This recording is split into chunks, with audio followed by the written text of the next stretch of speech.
Hello বন্ধুরা, সবাই কেমন আছেন? আশা করি ভালো আছেন।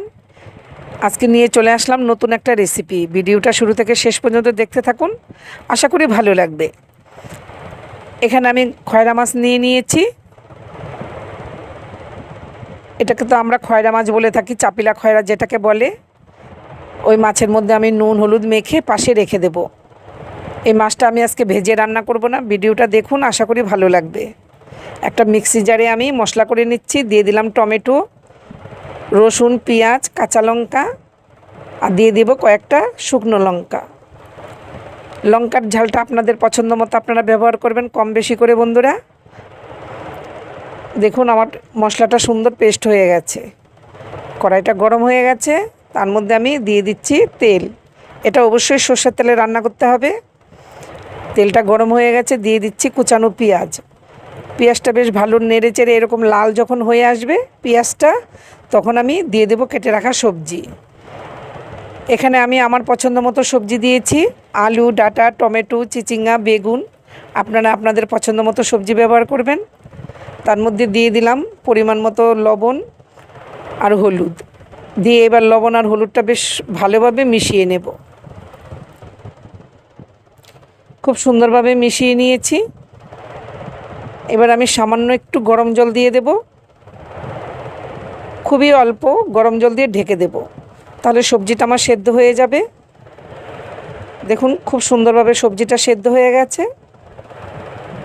আবার একটু ভালো করে নেড়ে দিচ্ছি।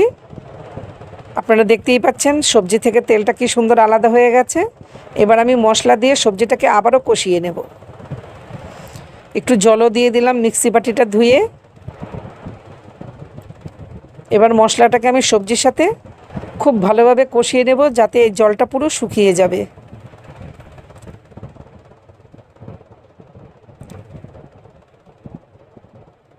আমি আবারও দুটো কাঁচা লঙ্কা ভেঙে দিচ্ছি, কারণ এরকম মাছ চচ্চড়ি করতে গেলে একটু ঝালটা বেশিই দিতে হয়। আমি আবারও বলছি, ঝালটা আপনারা পছন্দ মতো ব্যবহার করবেন। এবার আমি নুন হলুদ মেখে রাখা মাছটা দিয়ে দিলাম। দিয়ে মাছটাকে আমি খুব সুন্দর করে আবারও মিশিয়ে নেব সবজির সাথে। একটু আলতো হাতে মিশাতে হবে। খুব সুন্দরভাবে আমি মাছটাকে মিশিয়ে নিয়েছি। গরম জল ছিল, গরম জলটা দিয়ে দিলাম। দিয়ে আবারও ভালো করে আমি নেড়ে দেব।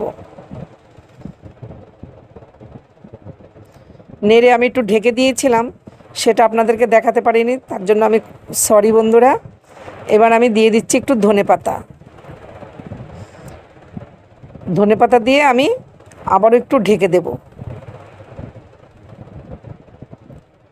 ধনেপাতা দিয়ে আমি ঢেকে দিচ্ছি, তাহলে ধনেপাতার ফ্লেভারটা তরকারিটার মধ্যে থেকে যাবে খুব সুন্দরভাবে। গ্যাসটা আমি বন্ধ করে দিয়েছি। এবার ঢাকনাটা তুলে আপনাদেরকে দেখাচ্ছি। দেখুন আমি তো মাছটা ভেজে রান্না করিনি।